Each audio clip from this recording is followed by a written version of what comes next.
আসসালামু আলাইকুম রহমতুল্লাহি ওবরকাতুহু। সম্মানিত দর্শক, আজকে ভিডিওটি করছি শুক্রবার দিন। আজকের দিনে আমাদের রাষ্ট্রপতি জনাব শাহাবুদ্দিন চুপ্পু তিনি পদত্যাগ করেছেন। প্রচণ্ড শারীরিক অসুস্থতা এবং তিনি যা লিখেছেন তার পদত্যাগপত্রে, সেই অসুস্থতার যে লক্ষণ সেটা হলো যে তিনি নিউরোলজিক্যাল প্রবলেমে ক্ষণেকের তরে খুব অল্প সময়ের জন্য তিনি অচেতন হয়ে যান। তিনি বুঝতে পারেন না তিনি কি বলছেন, কি শুনছেন, কি দেখছেন। তো কাজেই তার এই ধরনের যে অসুস্থতা, শারীরিক, মানসিক, এটি রাষ্ট্রপতির মতো একটি গুরুত্বপূর্ণ এবং মহান দায়িত্ব পালন করার জন্য উপযুক্ত নয় এবং নিরাপদ নয়। এই কথা বলে তিনি পদত্যাগপত্র স্বাক্ষর করেছেন। তো আমি যে শিরোনামটি আজকের এখানে উল্লেখ করেছি, সেই শিরোনামটি আমি সাধারণত যেটি কাজ করি যে যখন আমি একটা কোনো ভিডিও তৈরি করি তার ২ দিন ৩ দিন আগে অনেক সময় শিরোনাম তৈরি করি। সাধারণত কারেন্ট অ্যাফেয়ার্স নিয়ে একেবারে আজকের ঘটনা বা এই মুহূর্তের ঘটনা নিয়ে আমি সাধারণত ভিডিও করি না। আমার ভিডিওর যে কনটেক্সটগুলো থাকে তা সাধারণত অনেকটা এডিটোরিয়াল কায়দায়। যে যেকোনো একটা বিষয় ইন ডিটেইলস, এটার ইতিবাচক কী হতে পারে, নেতিবাচক কী হতে পারে, এটার বৈজ্ঞানিক ব্যাখ্যা কী হতে পারে, এটার ম্যাথমেটিক্যাল টার্মস কী হতে পারে, ইত্যাদি ইত্যাদি বিষয়গুলো আমি যতটুকু জানি রাজনীতি, সেটা আপনাদের কাছে বলি। অনেকের ভালো লাগে, অনেকের হয়তো ভালো লাগে না। তো সেদিক থেকে আসলে আমি গত বুধবার দিন সকালবেলা আজকের এই শিরোনামটি তৈরি করেছিলাম। তো বুধবার গেল, বৃহস্পতিবার গেল এবং শুক্রবার আজকে এই রাষ্ট্রপতির পদত্যাগের মতো ঘটনা ঘটল। রাষ্ট্রপতি যখন পদত্যাগ হলেন ঠিক সেই সময়টাতে ঢাকাতে রথযাত্রা হচ্ছিল। রথ হলো হিন্দুদের একটি উৎসব। সেই উৎসবের যাত্রা হচ্ছিল এবং সেটি তোপখানা রোড প্রেস ক্লাবের সামনে দিয়ে সেটা সম্ভবত জয়কালী মন্দিরের দিকে যাচ্ছিল। তো সেই সময়টিতে জনৈক ভদ্রমহিলা তিনি নাকি একটা কি সন্দেহজনক বিষয় দেখেছেন এবং পরবর্তীতে দেখা গেল যে সেখানে টাইম বোমা পোতা রয়েছে এবং সেই টাইম বোমাগুলো আবার খবর পেয়ে যথাযথ কর্তৃপক্ষ এসে সেগুলোকে উদ্ধার করেছিলেন। এই হলো শুক্রবারের ঘটনা। তো এই বিষয়গুলো যে ঘটে যাচ্ছে বা ঘটবে, এটা বুধবার দিন বা তারও অনেক আগের থেকেই অনেকে কিন্তু অনেক মানুষ বলার চেষ্টা করছে। আমি আমার ক্ষুদ্র বুদ্ধিতে সবসময় যেটা বলে আসছি যে আমাদের রাজনীতিতে জুলাই মাসটি আসলে ভালো মাস না। আর জুলাই মাসের পরে আগস্ট মাস আরও খারাপ।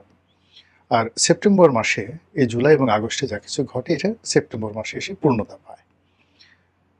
তো এই কারণে হয় কি যে যারা রাজনীতি করেন, রাজনীতির জন্য এই জুলাই মাসটি একেবারে আপনি যদি গত ১০০ বছরের জুলাই মাস, প্রতি বছর জুলাই মাস আপনি বিচার করেন, বিশ্লেষণ করেন, এখানে বন্যা থাকবে, ঝড়, বৃষ্টি, প্রাকৃতিক দুর্যোগ এগুলোর কথা আমি বলছি না।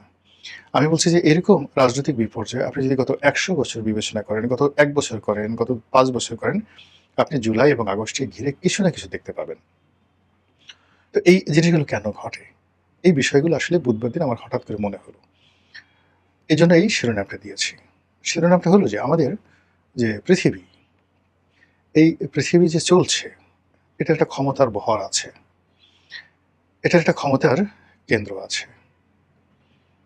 এবং এই পৃথিবীর যা কিছু হচ্ছে তার ৯৯% প্রাকৃতিক। আমরা যারা মানুষ, আমাদের ক্ষমতা খুবই সীমিত, জ্ঞান আরও সীমিত। পৃথিবী যেভাবে তার অক্ষের বাইরে যেতে পারে না, তার কক্ষপথের বাইরে যেতে পারে না, পৃথিবীর যে সীমাবদ্ধতা রয়েছে, পৃথিবীর সঙ্গে চাঁদের দূরত্ব, পৃথিবীর সঙ্গে সূর্যের দূরত্ব এবং অন্যান্য এই যে সৌরজগতের অন্যান্য গ্রহের যে দূরত্ব, তার সঙ্গে জোয়ার হয়, ভাটা হয়, ফসল হয়, ফলাদি হয়, মানুষের বিয়ে হয়, শাদী হয়, জন্ম হয়, মৃত্যু হয়। এবং এই বিষয়গুলো লক্ষ লক্ষ বছর ধরে মানুষ এগুলো নিয়ে গবেষণা করে আসছে। আমরা যে সকল ইতিহাসের সেই বিখ্যাত ধর্মগ্রন্থ বলেন, ইতিহাস গ্রন্থ, মহাকাব্য যা কিছু পাই, প্রায় সব জায়গাতেই এই জ্যোতির্বিজ্ঞানগুলো সামনে চলে আসে। আপনি গিয়ে দেখবেন যে গ্রিসে মহামতি সক্রেটিস মূলত যে কথাগুলো বলেছেন, আপনি মুহাম্মদ রাসূলুল্লাহ সাল্লাল্লাহু আলাইহি ওয়াসাল্লামের কথাগুলোর মধ্যে খুব বেশি পার্থক্য পাবেন না। আবার পারস্য কিংবা ব্যাবিলন, এখানে যে ধর্মগুলো আজ থেকে ৪,০০০ বছর আগে, ৫,০০০ বছর আগে যে ধর্মগুলো এখানে প্রচলিত ছিল, সেই ধর্মের যে মোদ্দা কথা বা মূল কথা, তার সঙ্গে ভারতবর্ষের যে সনাতনী ধর্ম, সেই ধর্মের মোদ্দা কথার আপনি কোনো অমিল পাবেন না। যে কথা সক্রেটিস বলেছেন সে কথা মাওলানা জালালউদ্দিন রুমি বলেছেন। মাওলানা জালালউদ্দিন রুমি যে কথা বলেছেন আপনার চীনের কনফুসিয়াস প্রায় একই কথা বলেছেন। তো এই জিনিসগুলো কিভাবে ইন্টারঅ্যাক্ট হয়? তারা তো কেউ কারো লেখা কখনো পড়েননি, হয়তো কেউ কাউকে চিনতেন না। এখন সক্রেটিস যে সময়টিতে এই কথাগুলো বলেছেন তার কত বছর পরে 570 খ্রিস্টাব্দে পৃথিবীতে এলেন, অর্থাৎ প্রায় 900 বছর পরে মোহাম্মদ রসুল্লাহ সাল্লাহ আলাইসাল্লাম এলেন। তো তিনি সক্রেটিসের কথাগুলো কিভাবে বললেন, এমনকি কোরআন সেই কথাগুলো কিভাবে ন্যারেট করলো।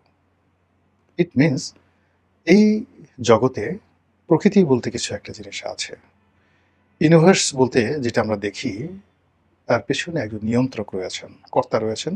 সেই কর্তার একটা সিস্টেম আছে এবং কর্তা নিজে নিয়ম মানেন এবং তিনি অঙ্কের মাধ্যমে বুঝিয়ে দেন।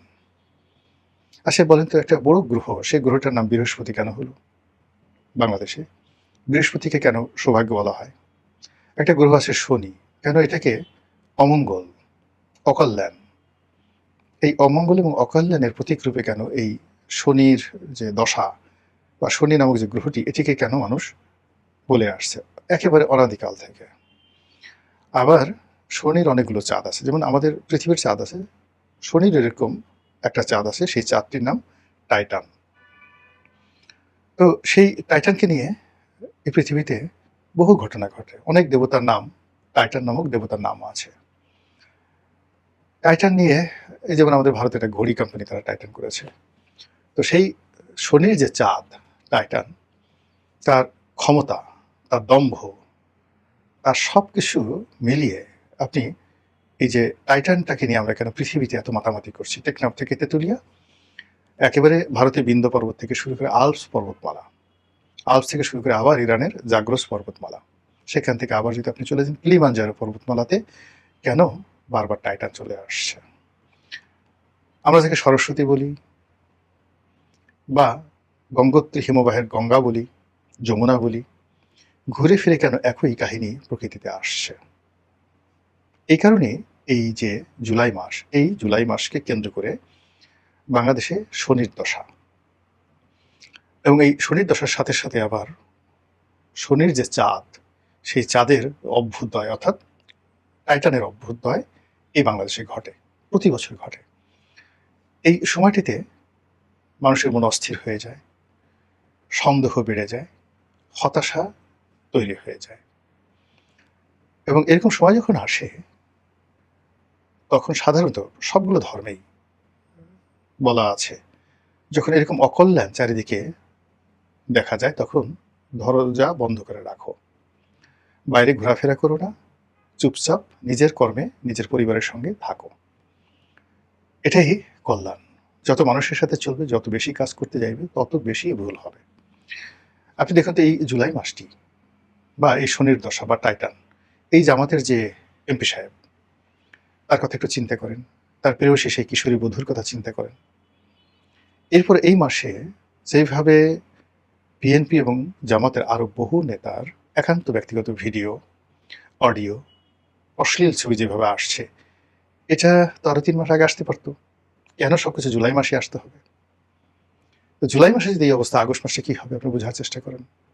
আচ্ছা, শাহাবুদ্দিন চুপ্পু পদত্যাগ করবেন, এটা তো গত মাসে তিনি করতে পারতেন, মে মাসে করতে পারতেন, জুনে করতে পারতেন, বা তিনি সেপ্টেম্বর মাসে করতে পারতেন। কেন তাকে এই জুলাই মাসে তাকে এই কাজটা করতে হবে বা তাকে করতে বাধ্য করা হবে?